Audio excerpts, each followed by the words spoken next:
I got involved in EPA because I have been involved while I was a trainee in psychiatry in trainee organisations, initially in the Royal College of Psychiatrists, and later on I became a member of the European Federation of Psychiatric Trainees, and through the European Federation I became involved in the it was then the Association of European Psychiatrists, now the European Psychiatric Association. And that started off with being asked to present at a meeting, and what I discovered was actually I was coming somewhere where I met like-minded people that had shared interests, and it was possible to be part of a network of people, both on a professional level and research level, but also with a social component. So there was an aspect of friendship by coming to the Congress regularly, becoming part of EPA. It's becoming part of a family, but a professional family that allows you to build on research and build on educational activities, as well as the social aspects.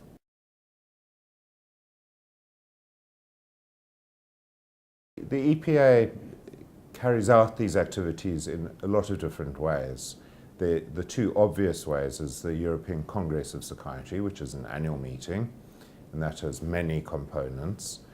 But there's also the European Journal, the European Psychiatry is the title of the journal, so this is a scientific journal under the auspices of the EPA.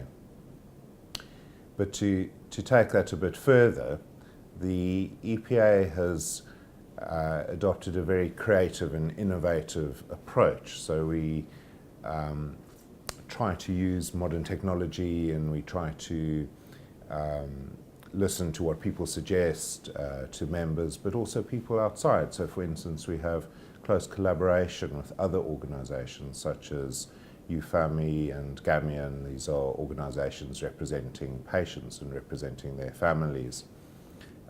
But many others, the European Brain Council and so on. There are many other scientific and other organizations. So we try and collaborate with them. In terms of innovative things, we're trying to use technologies like e-learning. We've introduced e-posters. So every year we choose some of the posters as being of perhaps wider interest that we can present as e-posters so that they're accessible to a much larger and wider audience. We have CME courses which are run at the Congress, but also we have a list of CME courses which are available to be delivered around Europe. So this will usually be by invitation from a national association in a particular country, and then these CME courses can be delivered there. And so we try in these ways and in other ways to involve people as individuals, and also through the national association, so that the EPA is not just once a year, but it's an ongoing program of activities. The other thing, if I may highlight, EPA has put as a very high priority the development of young psychiatrists and early career psychiatrists. So EPA has a group especially dedicated to this. We have a special program within the Congress for early career psychiatrists, and many activities in between, so throughout the year. So the Early Career Psychiatrist Committee is very active at involving early career psychiatrists in a range of things: research, education, and other activities, networking.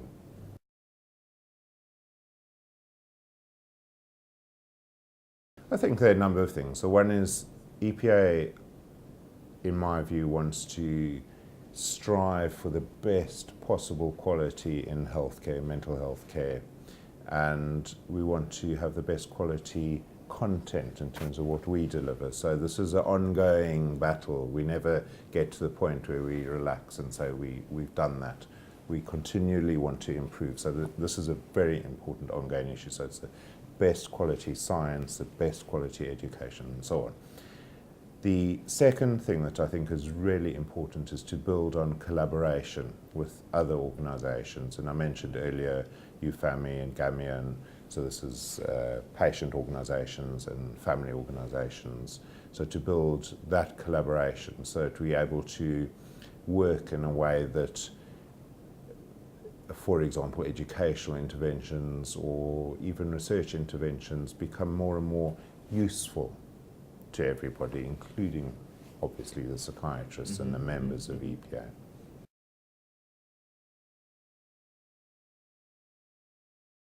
The first is, I think, the EPA program delivers a program that has something for many, many people, maybe possibly everybody, in terms of a quality scientific program, but that addresses many different areas of psychiatry, so child and adolescent, general, old age, forensic, psychotherapy, and so on. The second is the platform that the EPA provides for networking, for making connections with people from across Europe, sharing experience, being able to work collaboratively on things, learning from other people, so perhaps this helps find ways to improve things in one's own situation. And